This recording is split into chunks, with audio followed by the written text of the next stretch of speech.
ఇన్నాళ్ళు దేశీ అనువాదాలను తెలుగు పాఠకులకు చేరువ చేసిన ఛాయ విదేశీ భాషల్లోంచి కూడా సాహిత్యాన్ని అనువదించి తెలుగులో మీ ముందుంచాలని సంకల్పించింది. రాబోయే 2 ఏళ్లలో 15 ప్రపంచ భాషల నుండి 25 సమకాలీన సాహిత్యానికి సంబంధించిన పుస్తకాలను మీ ముందుంచబోతోంది. ఈ సిరీస్లో మొదటి పుస్తకంగా సుప్రసిద్ధ నార్వేజియన్ రచయిత యార్నీ స్వింజన్ రాసిన శాంజన్ ఒమెన్ బ్రొకెట్నెసే అనే ఈ నవలను తెలుగులో బాబిగాడి వీరచరితంగా మీ ముందుంచుతోంది. ఇప్పుడు మీరు వినబోయేది బాబిగాడి వీరచరితంలోని 2వ అధ్యాయం.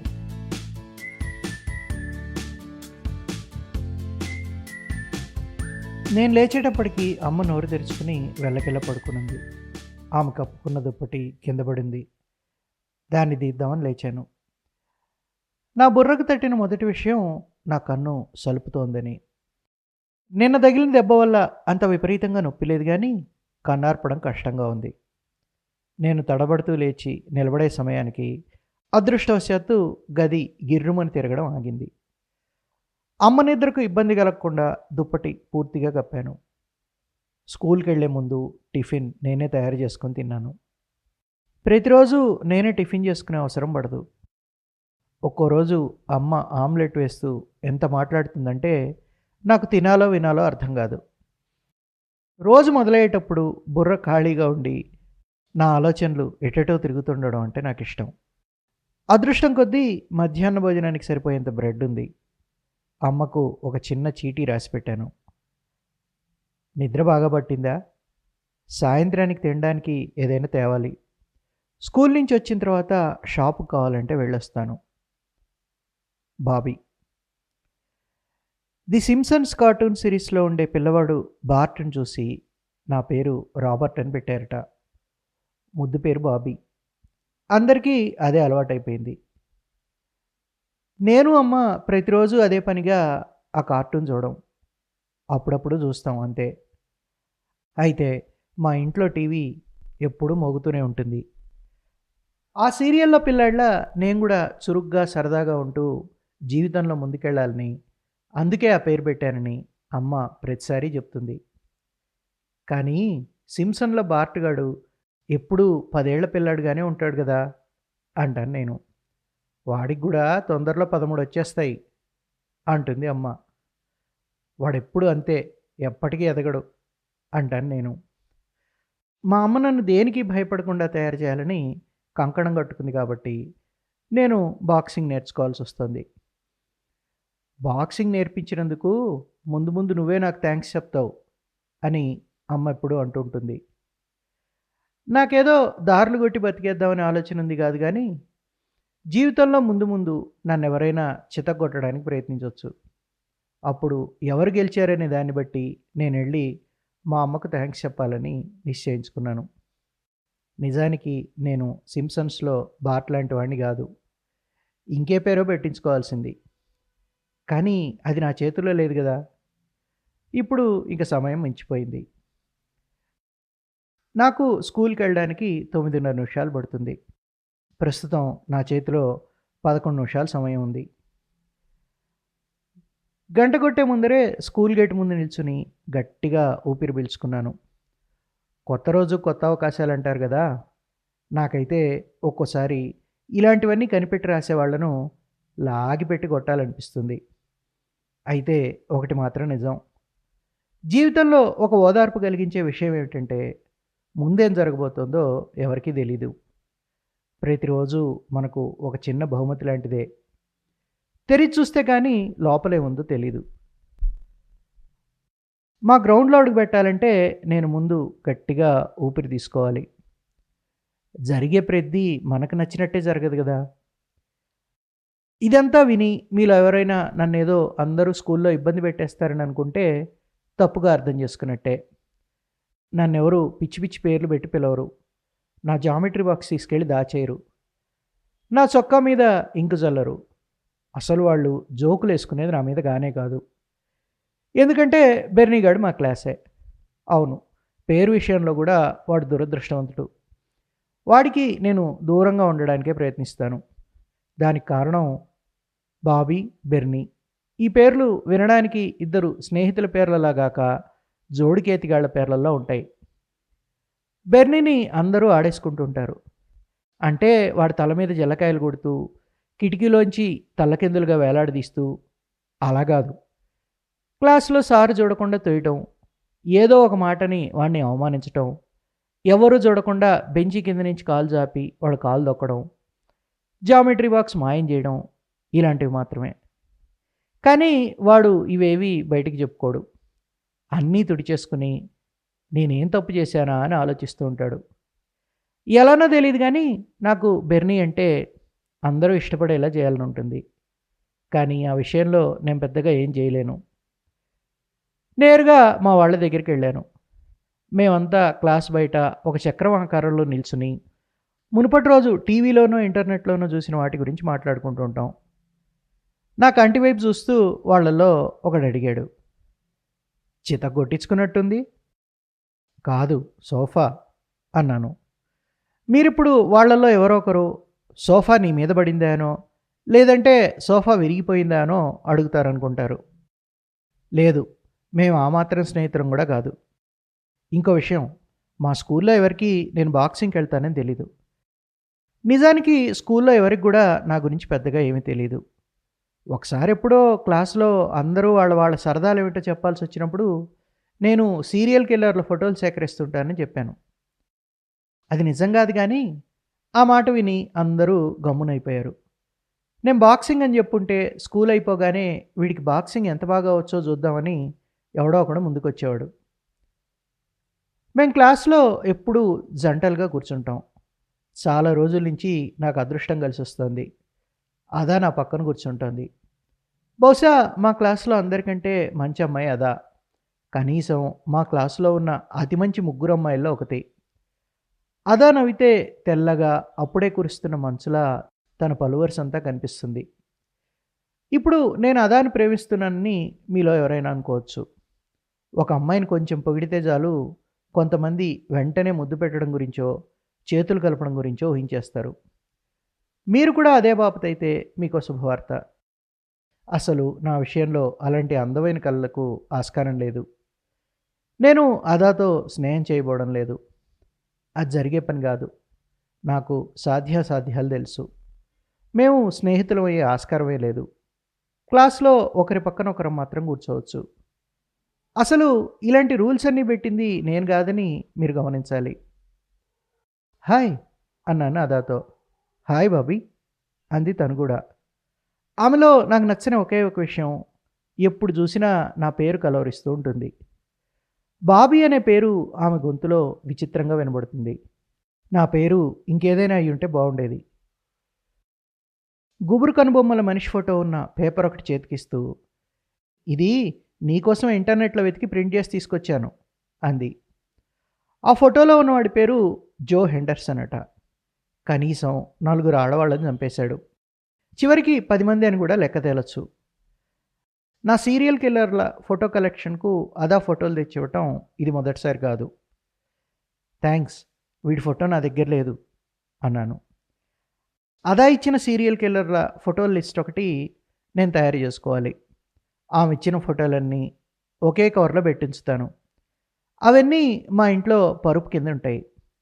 అమ్మ కంటపడితే జవాబు చెప్పుకోవాల్సి ఉంటుంది. కానీ మా ఇంట్లో పక్కలు సర్దేది నేనే. ఫోటో బ్యాగ్లో పెట్టుకున్నాను. అదాకు డ్యాన్స్ అంటే ఇష్టం. అందుకని ఆమెకు ఒక కొత్త గౌన్ తెచ్చిచ్చే ఆలోచన ఏమీ నాకు లేదు. అదా నాకు ఆ సీరియల్ కిల్లర్ల ఫోటోలు తెచ్చిచ్చింది కాబట్టి ఇప్పుడు మీరందరూ ఆమెకు నేనంటే ఇష్టం అని అనుకోవచ్చు. కానీ అలాంటిదేమీ లేదు. అదాకి ఇప్పటికే ఒక బాయ్ ఫ్రెండ్ ఉన్నాడు. వాడి గురించి నాతో ఎన్నోసార్లు చెప్పింది. వాడెక్కడో నాకు పేరే గుర్తుండని ఒక ఊరిలో ఉంటాడు. అయితే వాడికక్కడ అడవిలో ఒక కేబిన్ ఉందట. ఏదో పై క్లాస్‌లో చదువుతాడు. నాకు లెక్కల హోంవర్క్ అర్థం కాలేదు అంది అదా. అసలు సంగతి అది. అందుకనే నాకు సీరియల్ కిల్లర్ల ఫోటోలు తెచ్చిస్తూ ఉంటుంది. నా నోట్‌బుక్ ఇస్తూ చెప్పాను, కాపీ చేసుకో. అదా చాలా తొందరగా కాపీ కొట్టగలదు. Thank you Bobby. బొచ్చుకుక్కలా కనబడే మా సార్ పేరు ఎర్నీ. మా క్లాస్ టీచరు. ఆయన మినీ గోల్ఫ్‌లో నార్వే నేషనల్ ఛాంపియన్. డెస్క్ దగ్గర చేతిలో ఏదో పేపర్ పట్టుకొని మామూలు కంటే చాలా ఉత్సాహంగా నిలబడున్నాడు. అందరూ నిశ్శబ్దంగా ఉండి నేను చెప్పేది జాగ్రత్తగా వినండి. కొంతమంది ముందు వరుసలో కిటికీ పక్కన కూర్చున్న అబ్బాయిలు ఆయన చెప్పేది పట్టించుకోకుండా అలానే మాట్లాడుకుంటూ ఉన్నారు. వినండి పిల్లలు, నేను చెప్పేది జాగ్రత్తగా వినండి. ఈ సంవత్సరం స్కూల్ డేకి స్టేజ్ మీద ప్రోగ్రాం ఇచ్చేందుకు మన సెక్షన్ కూడా సెలెక్ట్ చేశారు. మనం ఇంతకు ముందు కంటే ఈసారి ప్రోగ్రాం బాగా చేయాలి. క్రితం సంవత్సరం మన ప్రోగ్రాం పరమ ఘోరం. ఇప్పుడు కనీసం అంతకంటే బాగా చేయాలి. అధమపక్షం బి సెక్షన్ని దాటేయాలి. సరేనా? ఇప్పుడు ఇంకా మీలో ఎవరెవరు ఏం చేయగలరో ఆలోచించుకొని పేర్లు ఇవ్వండి. ఈసారి ప్రోగ్రాం బాగా చేద్దాం. మొహమాట పడకుండా ముందుకు రండి. నేను డ్యాన్స్కి పేరిచ్చాను. అదా నా చెవిలో రహస్యంగా చెప్పింది. మంచిది అన్నాను. ఇదిగో ఇక్కడ నోటీస్ తగిలిస్తున్నాను. అందరూ వచ్చి మీరేం చేయగలరో రాసి మీ పేర్లు కింద రాయండి. మా సారు చెప్పుకుంటూ పోతున్నాడు. నేను ఈ జీవితంలో గ్యారంటీ అనుకునే విషయాలు అతి తక్కువ ఉన్నాయి. నేను ఏ ప్రోగ్రాంలోనూ పార్టిసిపేట్ చేయబోవడం లేదు అనేది వాటిల్లో ఒకటి. మిగతా పీరియడ్ అంతా ప్రపంచ చరిత్ర గురించి. పరమ బోరు వ్యవహారం. స్కూల్లో అసలు ఏదైనా ఆసక్తికరంగా ఉంటుందంటే అది ఇంటర్వెల్ టైమే. స్కూల్ గ్రౌండ్లో కొన్నిసార్లు నేను ఎక్కడో చివర్లో నిలబడి ఉంటాను. నేను అక్కడ ఎలా తేలాను అని చెప్పడం అంత తేలికేం కాదు. ఏదో ఆలోచిస్తూ అలా వెళ్ళిపోతాను. హఠాత్తుగా చూసుకుంటే ఎక్కడో ఓ మూల ప్రహరీ గోడ దగ్గర నిలబడి ఉంటాను. మామూలుగా అది బెర్నిగడి ప్లేసు. చుట్టుపక్కల వాడెక్కడైనా కనబడతాడా అని అటు ఇటు చూశాను. కనబడలేదు. మళ్ళీ ప్రోగ్రాం గురించి ఏం మాట్లాడుకుంటున్నారో తెలుసుకోవడానికి మా చక్రంలోకి దూరాను. చూడబోతే అదేదో క్లాస్లో ఉన్న ప్రతి ఒక్కడు ఈ ప్రోగ్రాం మీదే జీవితం ఆధారపడ్డట్టు, దీంతో పెద్ద స్టార్లం అయిపోతాం అనుకుంటూ పేరివ్వడానికి ఉపలాట పడుతున్నారు. నీ సంగతి ఏంటి బాబీ? ఉన్నట్టుండి ఎవరో అడిగారు నన్ను. అసలైతే మీకు వాడి పేరు చెప్పాలి, కానీ నాకు నిజంగా గుర్తులేదు. వీడి పేరేమై ఉండొచ్చు? స్నేహితుల పేర్లు అసలు మర్చిపోకూడదని అంటారు కదా. కరెక్టే. కానీ మీకు నిజం చెప్పాలి, మేము ఒకరి భుజాల మీద ఒకరి చేతులు వేసుకొని కలిసి తిరిగే స్నేహితుల కోవలోకి రాము. మా క్లాస్ రూల్స్ ప్రకారం ఒంటరిగా కాకుండా చక్రాకారంలో వేర్వేరు గుంపుల్లో నిలబడి మాట్లాడుకుంటుంటే వాళ్ళు బయట వాళ్ళు కాదనేది లెక్క. ఎవరికీ చెప్పలేదు, కానీ వీళ్ళందరికీ కలిపి నేను ఇరుసులేని చక్రం అని పేరు పెట్టాను. ఎందుకంటే మా చక్రంలో నిలబడే వాళ్ళందరూ క్లాస్లో ఉన్నా లేనట్టే. వీళ్ళని ఎవ్వరూ పెద్దగా పట్టించుకోరు. వీళ్ళల్లో కొంతమంది చాలా పేరు మోసిన వాళ్ళైతే ఉండొచ్చు, కానీ నాకైతే వీళ్ళలో ఎవరి గురించి పెద్దగా తెలీదు. ఎవరైనా ఈ చక్రంలో వాళ్ళు టపా కడితే అయ్యో అనుకుంటానేమో కానీ కుప్పకూలిపోను. జీవితంలో నేను బాధపడాల్సిన విషయాలు వేరే చాలా ఉన్నాయి. కావాలంటే వాటి గురించి నేను చాలాసేపు మాట్లాడగలను. అయితే దానికి ఇప్పుడు సమయం కాదు. ఎందుకంటే ప్రస్తుతం మా వాళ్ళంతా నా సమాధానం కోసం ఎదురుచూస్తున్నారు. ఏం చేయడం లేదు అన్నాను. వాళ్ళలో ఎవరు ఎందుకు అని నన్ను తిరిగి అడగలేదు. ఏదో ఒక పిచ్చి సలహా ఇచ్చి ఫలానాది చెయ్యి అంటూ బలవంత పెట్టలేదు. తలూపి వాళ్ళ పాటికి వాళ్ళు మళ్ళీ మాట్లాడుకుంటూనే ఉన్నారు. పాటలు, మ్యాజిక్ ట్రిక్లు, డ్యాన్సులు, ప్రోగ్రాం చూడబోతే బాగానే ఉండబోయేట్టుంది. మిగతా రోజంతా స్కూల్లో మామూలుగానే గడిచింది. పెద్దగా ఆటుపోట్లు అంటూ ఏమీ లేవు. ఇంటర్వెల్లో నా ప్యాంటు చిరగ్గోడని చోట కొంత చినిగింది, కానీ ఎవ్వరూ గమనించలేదు. ఎవ్వరూ చూడకపోతే చినిగినట్టేనా? కానీ స్కూల్ నుంచి ఇంటికెళ్లే దారిలో హెడ్ఫోన్ చెవిలో పెట్టుకుంటున్నప్పుడు అదా ఉన్నట్టుండొచ్చి పక్కన తేలింది. వింతగా ఉంది. ఎందుకంటే ఆ అమ్మాయి వాళ్ళ ఇల్లు మా ఇంటి చుట్టుపక్కల కాదు. నాకు తను ఎక్కడుంటుందో తెలియదు కూడా. ఇంతకుముందు స్కూల్ నుంచి ఇంటికెళ్ళేటప్పుడు ఎప్పుడు కూడా అదాని నేను కలవలేదు. నీ ప్యాంటు అంతా బాగానే ఉందా అని అడిగింది. ఏ ప్యాంటు? ఓ ఇదా? ఏమైంది నా ప్యాంటుకి అన్నా ఏమీ తెలియనట్టు. ఏం లేదులే, వదిలేసేయ్, ఏం వింటున్నావు అని అడిగింది నా హెడ్ఫోన్స్ వైపు చూపించి సైగ చేస్తూ. ఆ! అది, ఇది అన్నీ కొంచెం కొంచెం. ఓహ్! సూపర్. నేను గూడా అన్ని రకాలు వింటాను. మామూలుగా ఎవ్వరు వినందేదైనా తేడాగా బానే ఉంటుంది. బాబీ! నువ్వు వినేవి మరీ తేడానా? మామూలు కంటే ఎక్కువ తేడానే. సూపర్. ఎంత తేడానో అర్థం చేసుకోవడానికి నీ మరీ తేడా పాటలు నేను గూడా వినొచ్చా? సమస్యలొచ్చినప్పుడు ఎదుర్కోవాల్సిందే. ఇప్పుడు అదాకు నేను ఎలాంటి పాటలు వింటానో తెలియాలి. ఎలా తప్పించుకోవాలో నాకు తెలియలేదు. నా జేబులో పాత డొక్కు ఎంపీ3 ప్లేయర్ ఒకటుంటుంది. దాంట్లో ఉండేదంతా వయసు పైబడ్డ వాళ్ళు పాడే ఓపెరా సంగీతం. దాదాపు అన్ని పాటలు ఒకేలా వినబడతాయేమో! బహుశా అదా కోరుకునే మరీ తేడా పాటల్లో ఇలాంటి కిటికీ అద్దాలు నూపేసే పాటలుండవు. అయ్యో! ఛార్జింగ్ అసలున్నట్లేదు అన్నాను నా జేబులోకి చూస్తూ. కొద్దిగా వినిచ్చేస్తాను. అసలు నా వయసు వాళ్ళలో ఓపెరా వినేవాళ్ళు ఎవరుంటారు? ఎవ్వరూ ఉండరు. ఓపెరా వినడం కష్టమైన పనే. నేను ఒప్పుకుంటాను. ఓపెరా సంగీతం మనం వినంగానే ఆకట్టుకోవటం కష్టం. చాలా మటుకు మనిషి చచ్చిపోవడం గురించి పాటలుంటాయి. నాకైతే గంభీరమైన ఓపెరా గాయకుల గొంతులంటే చాలా ఇష్టం. ఖంగుమనే ఆ స్వరాలు పాటను పై స్థాయికి తీసుకెళ్ళి, లోపలికి లాక్కుని మరీ నా చెవులకు చెమటలు పట్టిస్తాయి. సానపట్టిన కంఠాలు, బలమైన ఊపిరితిత్తులు, దృఢమైన ఛాతీ కండరాలు ఉన్న గాయకుల గొంతుల్లోంచి అకస్మాత్తుగా అద్భుతమైన స్వరం బయటికొస్తుంది.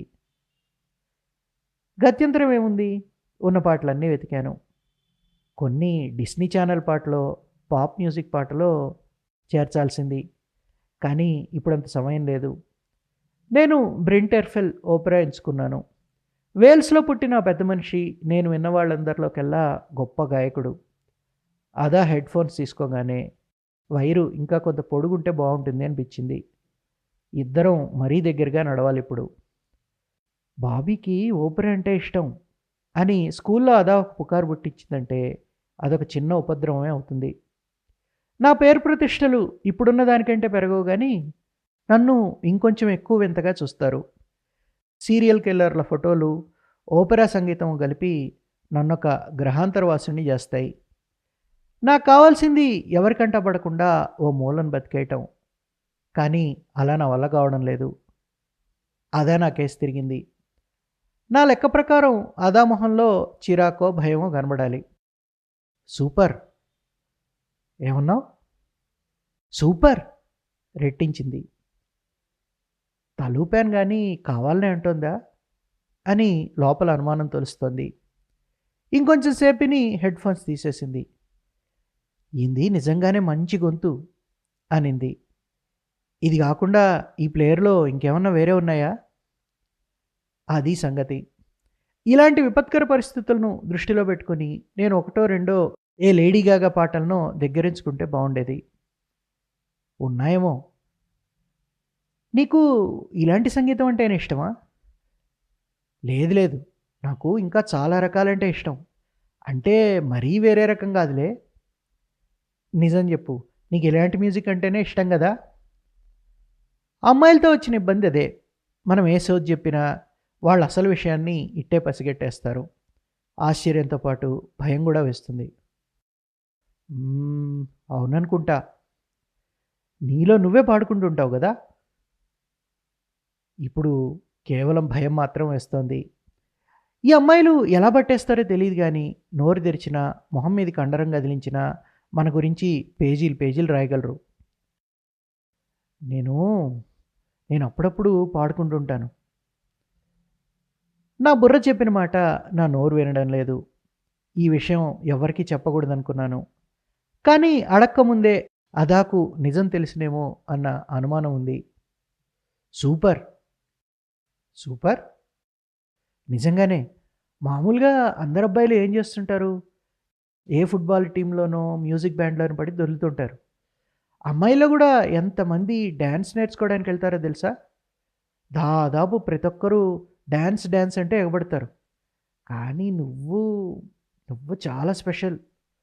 ఓపెరా పాడడం నేర్చుకున్నావు. నాకు అంత బాగా రాదు. అదసలు విషయమే గాదు. మేము నెమ్మదిగానే నడుస్తున్నాం గానీ, ఊపిరి పీల్చుకోవడం గూడా నాకు కొద్దిగా కష్టంగానే ఉంది. బాబీ! నువ్వు పాడితే వినాలనుంది. నాకంతా అయోమయంగా ఉంది. నిజంగానే వినాలనుకుంటోందా? అంటే అది అంటూ అటు ఇటు చూశాను. నేను ఇలా రోడ్డు మీద పాడలేను.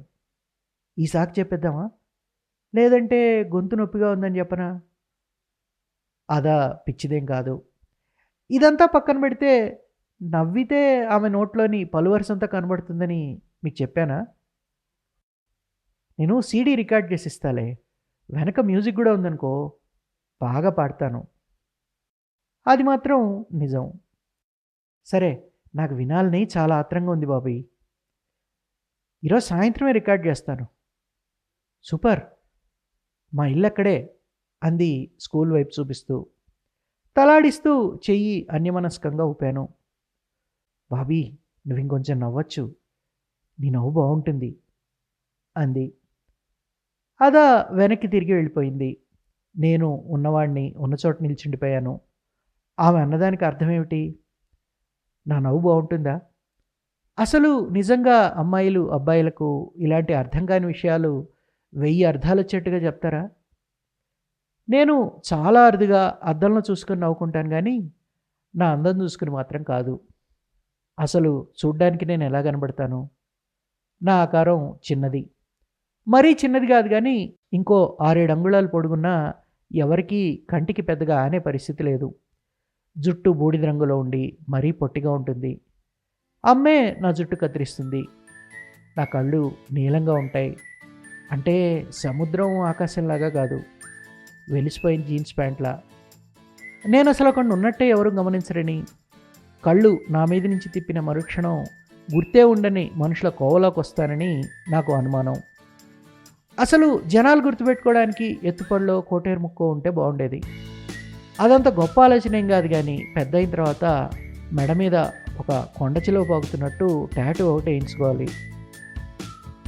ఒకసారి గాఢంగా ఊపిరి పీల్చుకుని ఇంటివైపు కదిలాను.